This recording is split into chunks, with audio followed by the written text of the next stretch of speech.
우리는 지금 갈라디아서 말씀을 한 절 한 절 살펴보면서, 특별히 계시적인 관점에서 우리 한 절 한 절 살펴보면서 시간을 지금 보내고 있습니다. 갈라디아서, 뭐 서신서 다 마찬가지겠지만요.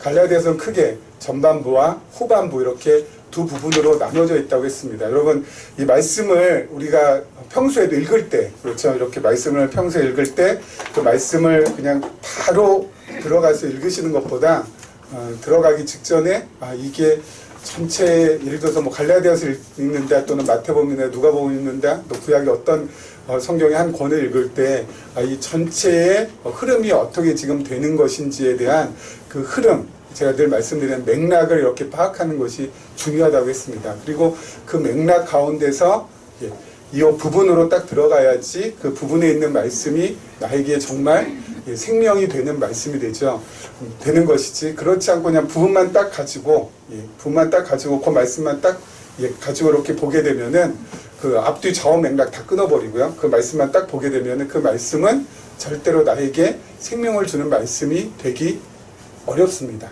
그래서 우리가 어린 시절 또는 이 계시적인 관점에서 하나님의 말씀을 보지 못했을 때는 우리 요절 같은 거 되게 많이 외웠잖아요. 그렇죠. 그래서 79절도 외운 적도 있고 129절도 외운 적도 있고 해가지고 요절을 정말 무척 많이 외웠었는데, 여러분 그렇게 요절을 외우는 것 자체는 반대하지 않습니다만은, 중요한 것은 그 요절에 나온 그 부분만 보는 것은 우리가 조금 더 세심하게 볼 필요가 있다는 거죠. 뭐 요절을 외우는 것은 막지 않게 괜찮습니다만은, 그 요절의 전체적인 맥락 속에서 그 요절을 우리가 외워야지, 그런 모든 맥락을 탈맥락 시킨 다음에 요절을 딱 외워서 그것만 딱 잡아 넣는다? 요것은 상당히 좀 어려운 부분이 됩니다. 왜냐면은 그냥 요절이 마치 그런 거 있잖아요. 아침에 일어나서 교회 다니지 아니하시는 분들은 이렇게 화투나 또는 트럼프나 이런 거 가지고 이렇게 하루 점치잖아요. 그런 것처럼 어떤 분도 보니까 이렇게 성경 딱 펴가지고 오늘 착 해가지고 딱 해가지고 요 말씀 이렇게 그거하고 뭐 다를 바가 없어진다는 거죠. 그러니까 전체적인 맥락 없이 보는 것이 바로 그렇다는 거예요. 그래서 이런 맥락은 너무너무 소중합니다. 그래서 갈라디아서도 저희가 지금 6장을 보고 있지만은 6장을 보려면은 6장 1절 오늘 2절 이렇게 보겠습니다만은, 이 6장 1절 2절을 보기 위해서는 갈라디아서 전체 맥락을 봐야 되고, 그리고 조금 더 나아가서는 어디까지 봐야 돼요? 신약 성경에서 갈라디아서가 어디에 위치하는 것까지도 일단 파악하고 있어야 되고, 조금 더 나아가서 성경 전체 속에서 갈라디아서가 신구약 성경 전체 속에서 어디에 위치하고 있고 어떤 맥락 속에 있는지를 알고 그 전체적인 맥락 속에서 이 부분으로 들어가야지, 그 맥락을 갖다가 전부 다 끊어버리고 부분으로 들어가서는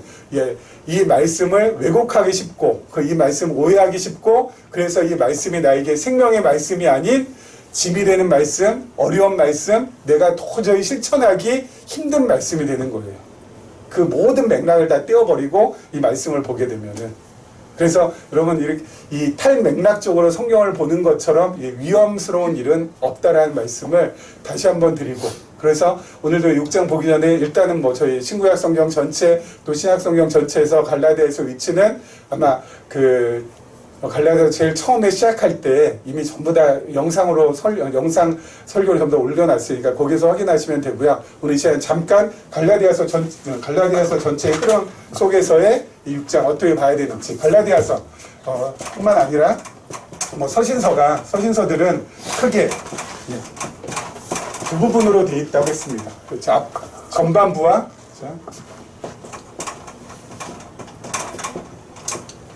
후반부, 이렇게 전반부, 후반부 이렇게 두 부분이 있거든요. 주로 앞부분은 복음, 뒷부분은 삶, 이렇게 되어 있습니다. 갈라디아서 같은 경우에는 복음은 4장 12절까지, 그리고 삶은 4장 13절에서 마지막 절까지 이렇게 되어 있거든요. 자, 복음과 삶이 아니라고 했습니다. 여기 늘 말씀드리지만 엔드로 붙어 있지 않다고. 근데 여태까지는 일반적으로 전부 다 엔드로 여겼어요. 그래서 복음 그리고 삶. 그래서 복음 따로 삶 따로 이렇게 복음하고 삶하고는 따로따로 연결된 것으로 여태까지는 파악했어요. 여태 대부분의 성경학자들, 대부분의 설교자들이 다 그렇게 봤어요. 그렇게 봐왔기 때문에 어때요? 예. 복음을 얘기할 때는 그나마 우리에게 참 생명의 양식도 되고 영의 양식도 되고 다시 한번 이렇게 새로운 힘도 나고 하는데 이 3부분으로 들어가서 특별히 서신서에서 3부분으로 들어가면 어떻게 돼요? 이게 어려워지는 거거든요. 멀리 연결되었을 때는요. 엔드로 연결되었을 때는 어려워지는 거거든요. 오늘 말씀도 보면은 막 성령으로 행하라. 그렇죠? 성령으로 살고자 하면은 뭐 성령으로 행하라, 또 서로 짐을 지라, 뭐 이런 얘기 계속 나오잖아요. 그래서 이거 가뜩이나 세상 짐도 엄청 많아 죽겠는데 무슨 또 짐을 또 여기서 또 지라고 하는지, 뭐 이거 너무 힘들죠. 특별히 또 갈라디아서는 지난번에 말씀드린 것처럼 갈라디아서는 무엇에 대한 복음의 변증이었어요? 율법에 대한 복음의 변증이었거든요. 사도 바울이 율법은 지키는 것이 아니다. 율법은 절대 지키는 것이 아니다. 율법을 지켜서는 결코 어때요? 의롭게 될 수도 없고 율법 지켜서 의롭게 살 수도 없다. 예? 의롭게 되는 것도 율법으로 되는 거 아니고, 그리고 의롭게 사는 것도 율법으로 사는 거 아니다라고 사도 바울이 이 앞부분 4장 12절까지 이렇게 그냥 천천하게 갈라디아 교인들을 위해서 향하여서 이렇게 안타까운 심정을 썼는데, 뒤에 와서 삶 부분에 대해서는 또 어때요? 바울이 새로운 율법을 만들고 새로운 계율을 만들고 새로운 규범을 만들어서 갈라디아 교인들한테 뒤집어 씌우겠냐고요. 제가 늘 말씀드리는 거. 그렇죠? 율법으로부터 자유해야 되고 율법으로부터 해방돼야 되고, 여러분 율법은 지키는 것이 아니라 우리의 죄를 깨닫게 하는 그러한 하나님의 도구라고 자꾸 이렇게 계속 이렇게 앞부분에서는, 전반부에서는 얘기했는데 뒷부분에 가서 바울이 자기 이론을 가지고 또 자기 상식을 가지고 그걸 갖다가 다 뒤집은 다음에 이렇게 해야 됩니다, 저렇게 해야 됩니다, 이렇게 하면 저주받고 저렇게 해야 복받습니다 하고 사도 바울이 뒷부분 3부분에 가가지고 이 갈라디아 성도들을 더 힘들게 하겠냐고요. 본인이 전반부에 했던 그러한 이야기를 뒤집을 수 없잖아요. 그렇죠?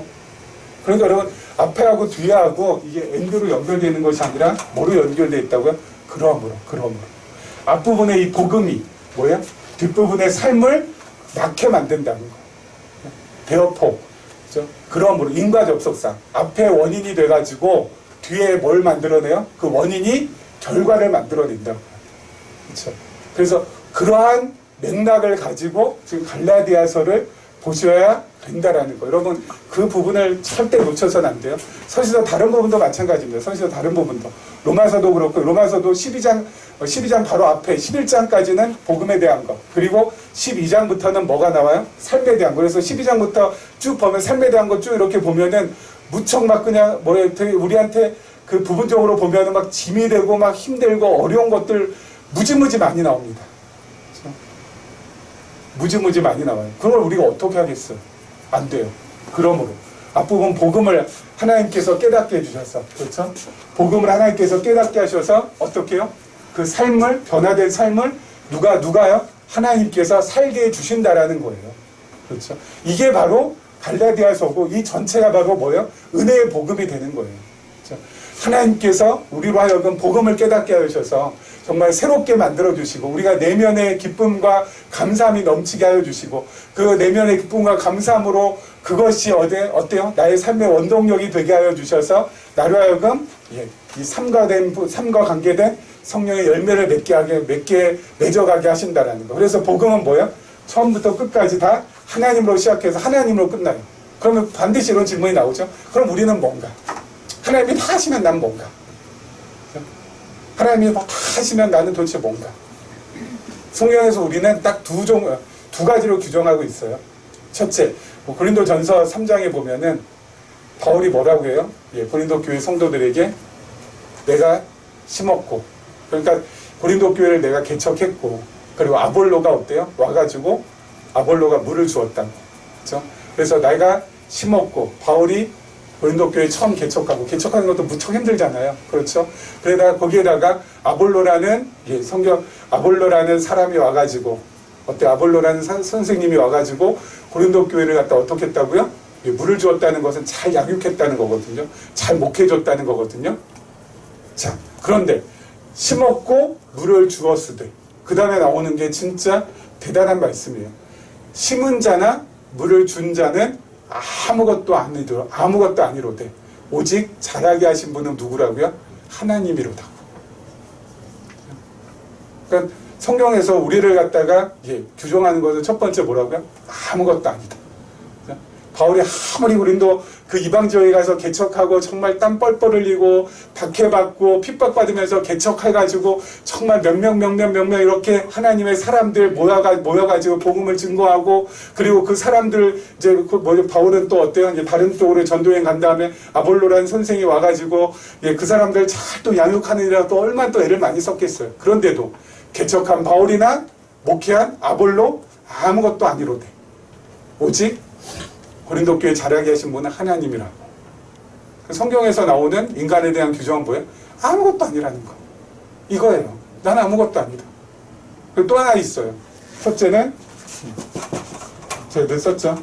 I am nothing. 그리고 두 번째는 뭐예요?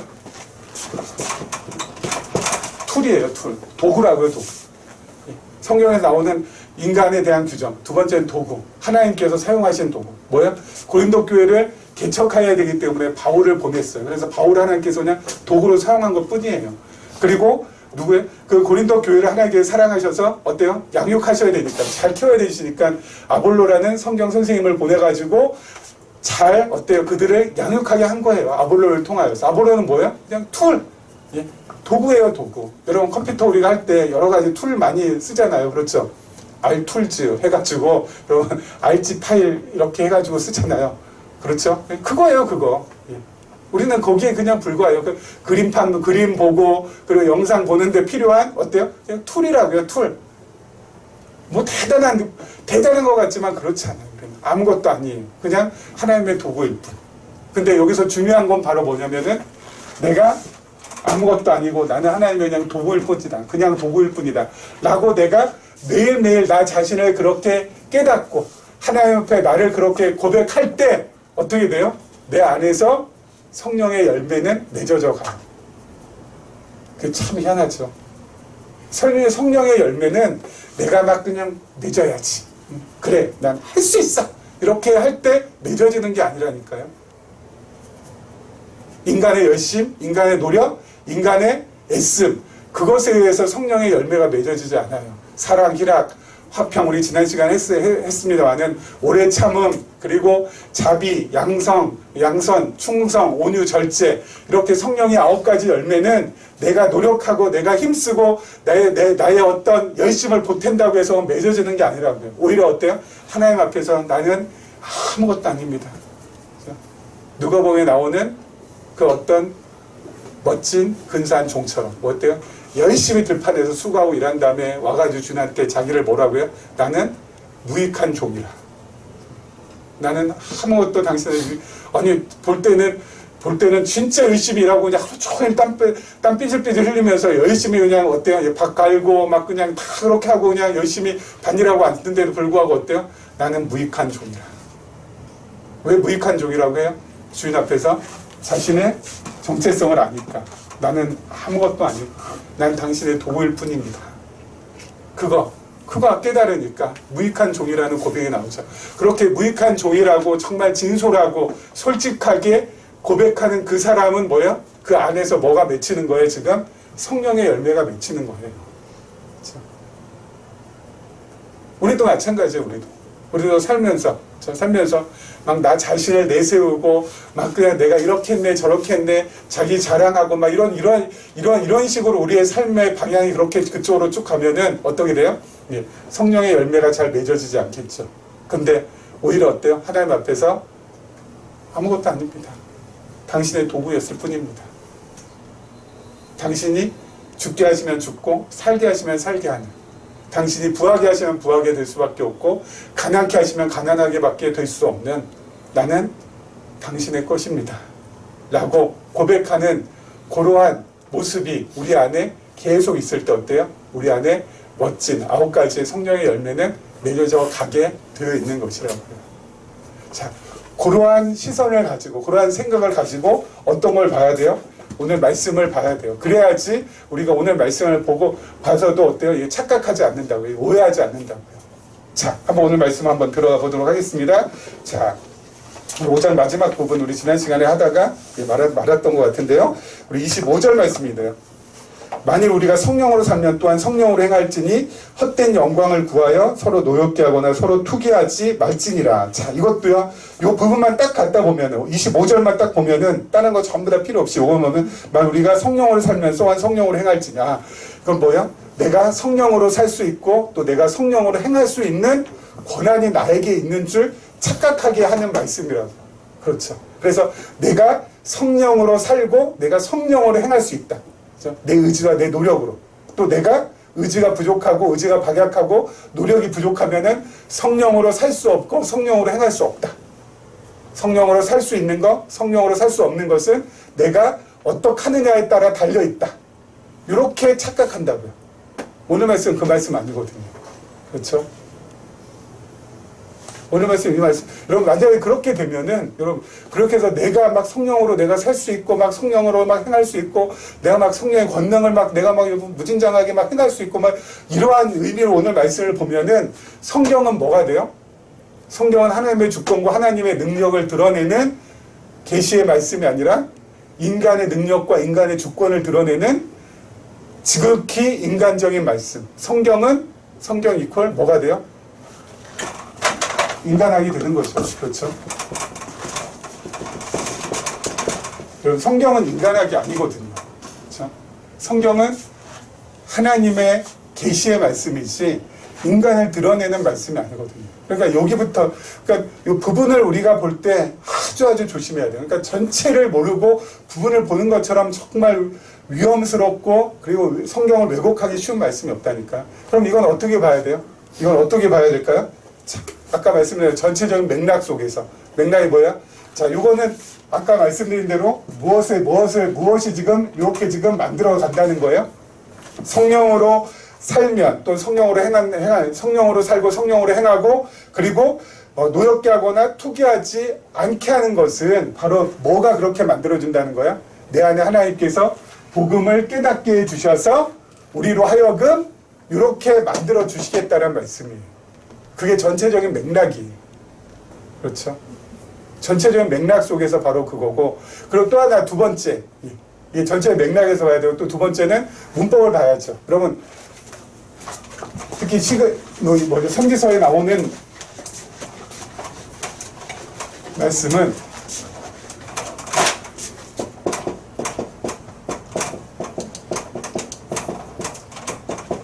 능동 명령문이 아니라고요. 능동 명령문은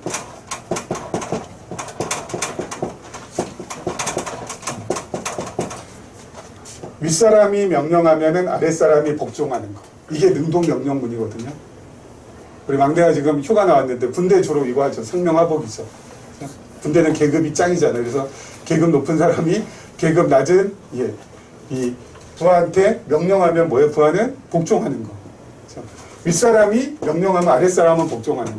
이게 바로 능동 명령문인데 성경에 나오는 명령문, 특별히 서신서에 나오는 명령문은 뭐라고 했어요? 수동 명령문이라고요. 수동 명령문은 뭐예요? 상명 하복이 아니라 상명 상복이에요. 희한하죠. 상명 상복이 뭘까요? 하나님이 명령하시고 하나님께서 복종하게 만들어 주신다는 거. 여러분, 이 두 가지 포인트를 놓치면은 여러분 서신서는 완전히 어때요? 왜곡돼서 우리에게 들어와요. 두 가지 포인트 뭐예요? 전체적인 흐름, 전체적인 맥락 중요한 거가 첫 번째고, 또 두 번째는 뭐라고? 수동 명령이구나. 능동 명령이 아니라. 능동 명령은 상명하복이지만 수동 명령은 하나님께서 말씀하시고 하나님께서 뭐예요? 하게끔 해주시는 것이구나. 이것을 기억하셔야 돼요. 오늘 이 말씀도 하나님께서 뭐예요? 하게 해주신다라는 내용이라고요. 그러니까 우리는 어때요? 늘 소망이 있는 거예요. 왜요? 나는 죽었다 깨나도 이거 못해. 우리가 우리 안에 우리 안에 내주하는 성령이 있지만은 그 내주하시는 이 성령이, 내 안에 내주하시는 이 성령을 내 힘으로, 어떤 내 능력으로, 내 솜씨로 어때요? 이걸 키워낼 수가 없어요. 그렇지 않아요? 이걸 어떻게, 무슨 수로, 내 능력으로 어떻게 이걸 키워내요? 나는 육체의 욕망, 육체의 욕심, 탐심이 가득 찬 사람인데 오히려 성령의 소욕을 어때요? 죽어라고 막는 것이 난 우리가 잘할 수 있는 특기 중에 하나인데 성령의 소욕을 우리가 어떻게 키워내냐고. 그래서 내 안에 정말 진정한 성령의 열매를 맺히게 하는 그런 삶을 우리가 어떻게 살 수 있냐고. 우리는 죽었다 깨나도 그걸 못하거든요.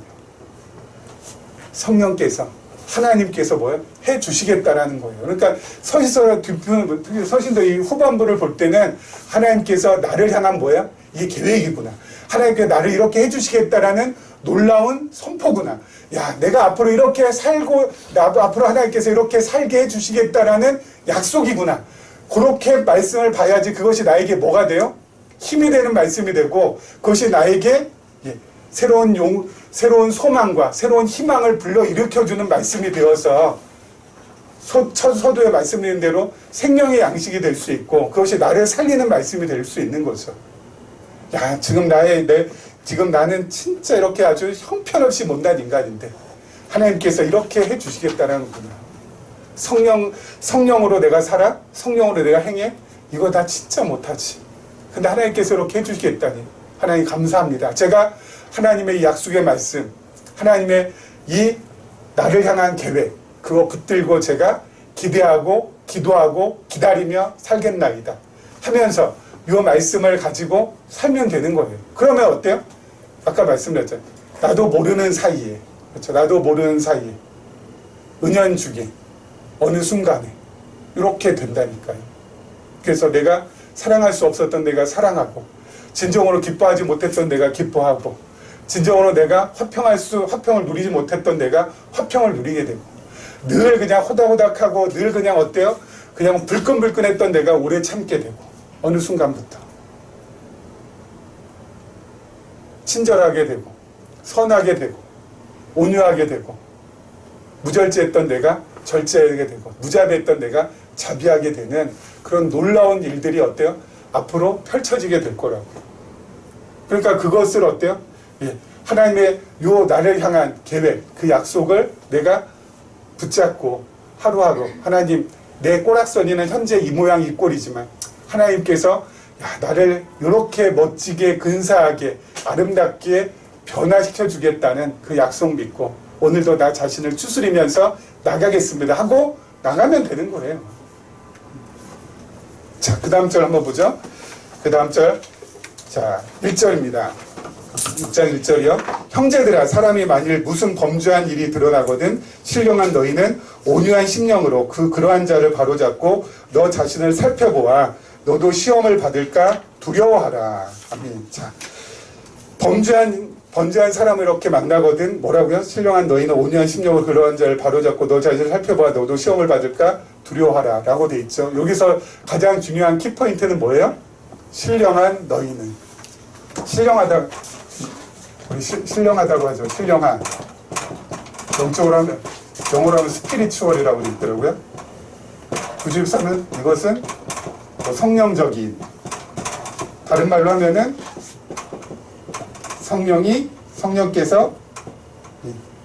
성령께서 함께하는 뭐 이런 뜻이 되겠죠. 성령께서 함께하는 너희는 갈라디아서 교회 성도들에게요. 범죄한 자를 보거든.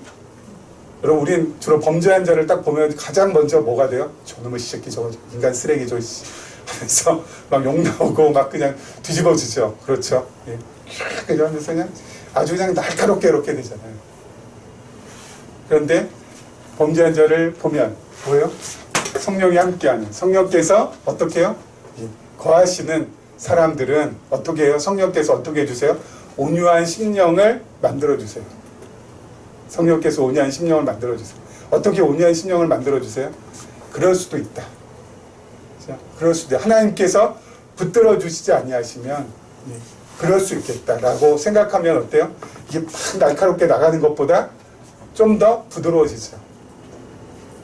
하나님께서 그 마음을 붙들어주면은 어떻게 돼요? 그 마음 붙들어주면은 정말 범죄하지 않고 뭐라고 해야 될까? 범죄하지 않고 법 안에서 그대로 살아갈 수 있겠지만은 하나님께서 이렇게 놓으면 어떻게 해요? 하나님께 놓거나 우리 사무엘하 제일 마지막 장에 나오는 대로 하나님께서 다윗을 어때요? 예, 격동을 시켜가지고 다윗에게 인구조사하게 할 때 다윗을 격동케 한다고 하잖아요. 하나님께 격동케 했는데 인구조사 어떻게 안 할 수가 있겠어요? 하나님께서 이스라엘을 치시려고 성경에 나와 있지 않습니까? 왜 이스라엘 치시려고 그렇게 하시는지 모르겠지만 하나님의 작전과 계획 속에 그것이 들어있나 보죠. 그래서 이스라엘 치시려고 하니까 가장 먼저 어때요? 다윗을 격동시켰어요. 마음을 격동시켰어요. 어떤 식으로 격동시켰어요? 인구조사 하게끔. 그래서 인구조사 하는 것은 하나님 앞에 범죄하는 건데, 그래서 인구조사 하게끔. 왜 그게 범죄예요? 자기 과시, 자기 자랑이 되니까. 근데 하나님이 그 마음 격동시키니까 다윗이 어떻게 해요? 인구조사 하잖아요. 그렇죠? 하나님께서 그 마음 격동 안 시켰으면은 인구조사 안 했을 텐데. 하나님께서 줬다가 폈다가 그거 다 하시는 거구나. 그래. 하나님께서 붙들지 아니하시면 얼마든지 인간은 실수투성이, 죄투성이 될 수밖에 없다. 그것을 깨달으면은 비난의 화살을 쏘기보다는 먼저 어때요? 그래, 그럴 수도 있지 하면서 온유한 심령을 먼저 가질 수 있겠죠. 그리고 나서 어떻게 돼요? 그리고 나서 우리 같았으면 이제 저는 성령께서 함께 우리에게 일하시지 아니하시면 막 그냥 제일 처음에 비판하고 비난한 다음에 그 다음에 아무튼 그러면서 막 정죄하고 그렇죠. 저 그냥 사형을 우리나라에 우리 아이들이 언제 한번 그러더라고요. 아빠 우리나라는 사형제도가 없어요. 그래서 아니 사형제 있어. 근데 왜 안 죽여? 그래서 그 수십 년 동안 사형을 안 시켜서 그래. 왜 안 시켜? 죽여버려야지 그러던데.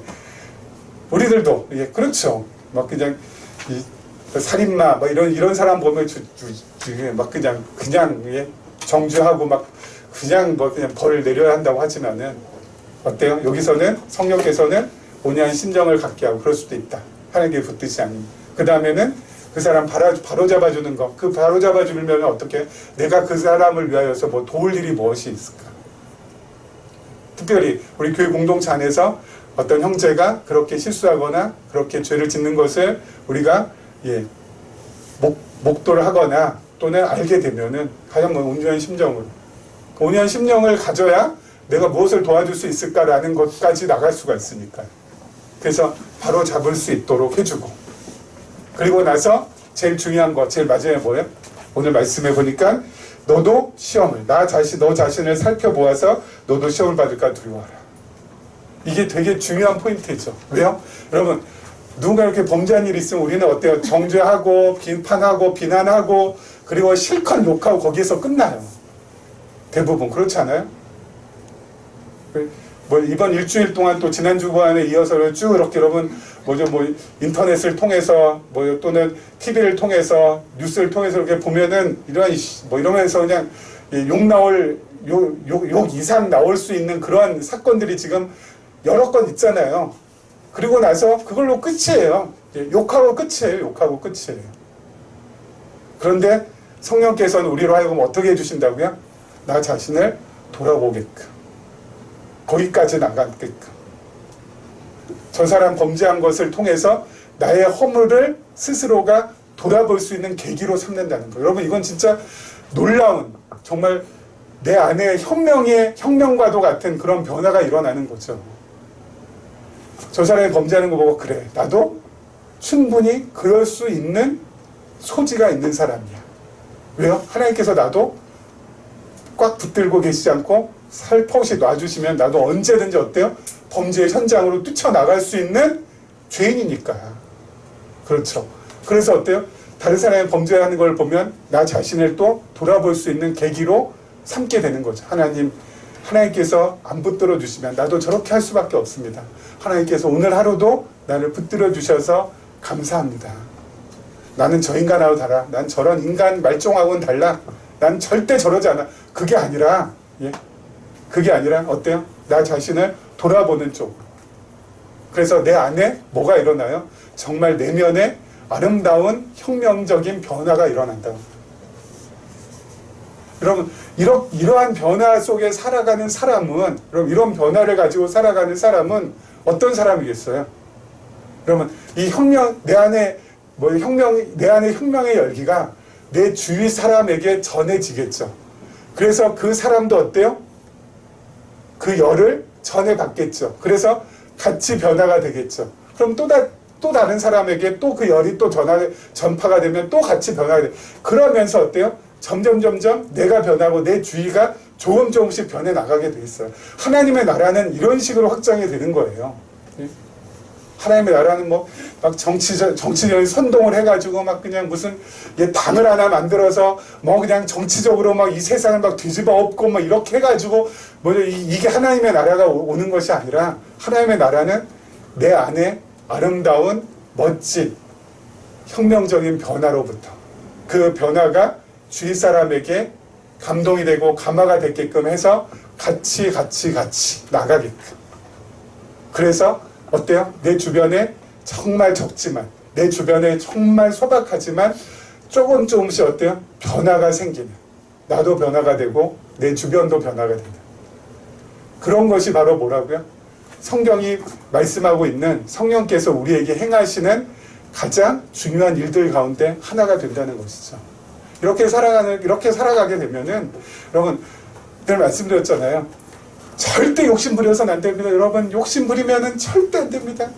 여러분, 세상에 욕심을 어떻게 안 부리고 살아요? 우리 안에 죄성이 있는데. 그렇죠?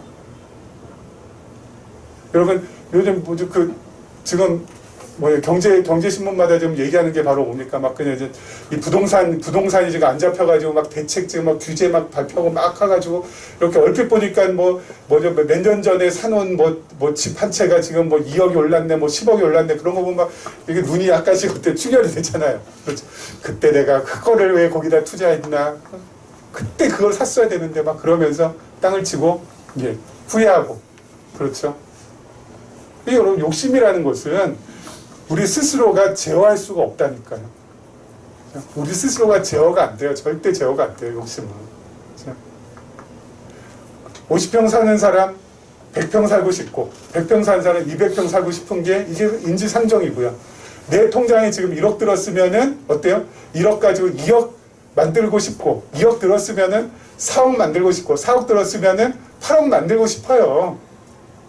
현금이 그렇게 있는데 이걸 어떻게 굴려가지고 내가 어디다 투자를 잘해가지고 내 통장에 지금 몇 억 있는데 이걸 갖다가 어떻게 하면은 더블로 만들 수 있을까? 트리플로 만들 수 있을까? 요거 대부분 다 마찬가지죠. 그래서 욕심을 여러분 부리지 말라라고 100번, 1000번, 만번 말하는 것은 그냥 입만 아픈 거예요. 그럼 어떻게 해야 돼요? 말씀드렸잖아요. 내 안에 뭐가 넘치면은 성령께서 아까 말씀드린 대로 이렇게 해서 어때요? 내 안에 혁명적인 변화가 일어나서 성령의 열매가 조금씩 맺혀가고, 그리고 내가 어때요? 온유한 마음을 품고 범죄한 사람을 봤을 때 그 범죄한 그 일을 통하여서 나 자신을 돌아볼 수 있는 그러한 지혜를 터득하게 되고, 그렇게 하게 되면은 내 안에 뭐가 없어져요? 점점 욕심이라는 것이 생겨나질 않아요. 욕심이 생겨나지 않아서 욕심을 부리지 않게 된다고. 욕심 부리지 않으려고 나 자신을 막 절제하고 짓 누르고 억누르고 나 자신을 그냥 꾹꾹꾹꾹 눌러가지고 욕심이 없어지는 것이 아니라 절로 욕심 부리지 않게 돼요. 내가 말씀드렸잖아요. 여러분, 죄 짓지 말라고 강단에서 막 수억 번, 막 수조 번 막 그냥 아무리 해봤자 죄 다 짓고 산다니까요. 누가 얼핏 제가 들었던 것 가운데 교도소에 이렇게 가서 교도소 가면 이제 종교 활동하게 되는데, 종교 활동하게 되면은 가장 많이 모이는 종교 활동 시간에 가장 많이 모이는 곳이 교회라면서요. 얼핏 제가 그렇게 들었어요. 그래가지고 제일 많이 오신대. 수십 년 동안, 수백 년 동안 죄 짓지 말라고 교회에서 그렇게 다그쳤으면 죄를 안 짓고 살아야죠. 교도소에서도 크리스찬들은 많이 없어야 되잖아요. 근데 왜 이렇게 많아질까요? 그게 다 효과가 없으니까. 그러면 어떻게 하라고요? 말씀드렸잖아요. 이렇게 성령께서 하게 해주시면 내 마음이 어때요? 든든해진다니까요. 평평해진다니까요. 편해진다니까요. 그러면은 돼요. 그러면. 요즘 들어서 계속 드는 생각 중에 하나가 뭐냐면 내 마음의 이 평안, 내 마음의 이 평탄함, 그렇죠? 이것을 내가 절대 수십억을 누가 준다고 해도 내가 안 바꾼다. 그 다짐을 요즘 되게 많이 하고 살아요. 그래서 저한테는 수십억이 생기지 않나 봐요. 내 안에 이 평안, 내 마음의 이 심령이 평안, 그렇죠? 너무 편안해요. 그냥 그래, 하나님께서 주시면 죽이시고 살리시면 살리시고, 엎어지게 하시 엎어지고, 또 어때 회복시키면 회복시키시고, 하나님 나는 진짜 아무것도 아니고 하나님 뜻 가운데 마음껏 사용하기를 원합니다. 나는 그냥 도구에 불과합니다. 하나님, 그렇게 딱 마음 먹고 살면은 마음 편해지거든요. 그리고 마음 편해지면은 욕심 부릴 일이 없어진다니까요. 왜요? 지금 있는 것에 만족하게 되고, 지금 있는 것에 만족하게 되니까 그것이 나에게 또 다른 기쁨으로 다가오게 되고, 그 기쁨이 나로 하여금 또 감사로 넘어가게 하고, 그 감사가 또 어때요? 하나님을 더 자랑하게 되고, 그런 선순환이 계속되니까. 그래서 어떻게 돼요? 성령의 사랑, 성령의 열매를 맺어가는 아름다운 사람, 그리고 이런 사람 된다고요. 전에 막 비난하고 비판하고 막 저 자식 뭐 이 자식 뭐 이놈은 뭐 저놈은 막 했는데, 이제는 그래, 그럴 수 있지. 하나님께서 안 붙들어 주시면 저 사람 내가 어떻게 도울 수 있는 거 없나? 그리고 나도 충분히 저 사람처럼 될 가능성이 많다. 하나님께서 나를 붙들어 주셨으니 내가 이만큼 살아가지. 하나님 감사합니다 하면서 그 모든 것들을 하나님으로 다 규결시키면서, 그 모든 것들을 하나님으로 결론 내면서 그렇게 살아가게 되죠. 그렇게 살아가는 사람이 어떤 사람이요?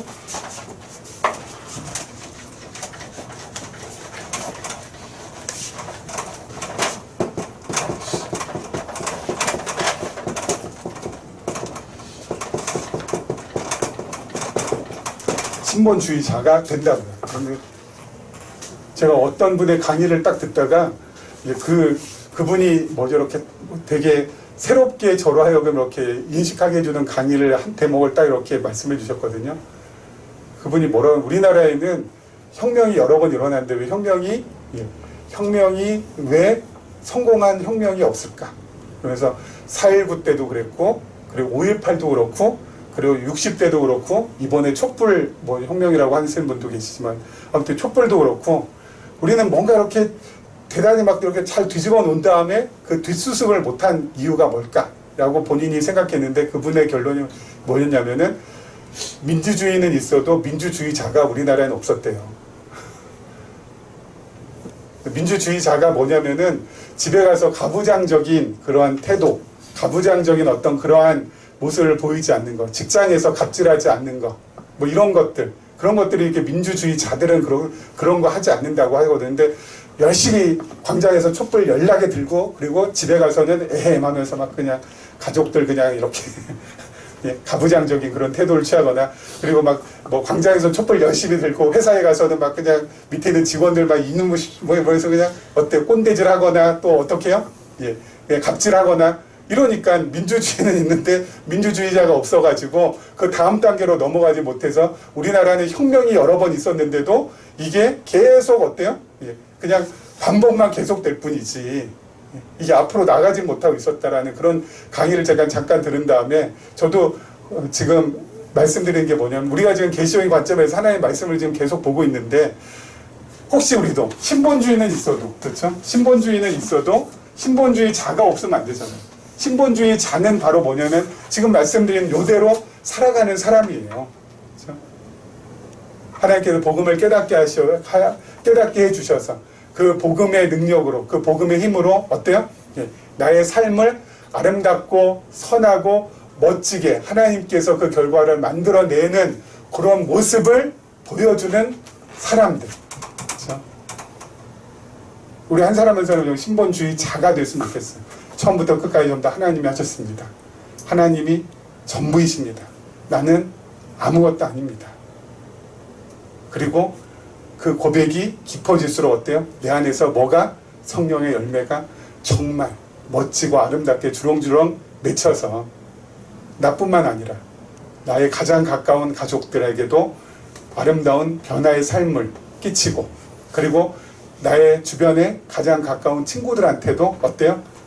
나의 내 안에 있는 이 혁명의 열기가 전해져서 같이 기뻐하고 같이 즐거워하고 같이 감사해가는, 그래서 우리 한 사람 한 사람이 어때요? 신본주의자가 되고 그런 신본주의자들이 한 사람 한 사람 모여서 아름다운 교회가 되고 그런 교회들이 또 모여서 아름다운 하나님의 나라를 이루어가는 그러한 모습들이 우리 평생에 계속 되어졌으면 하는 그러한 소망이 있습니다.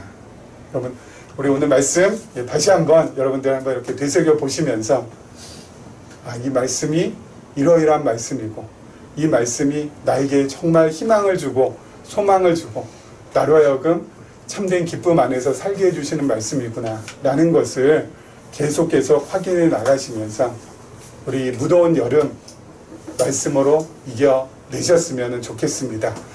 기도하겠습니다.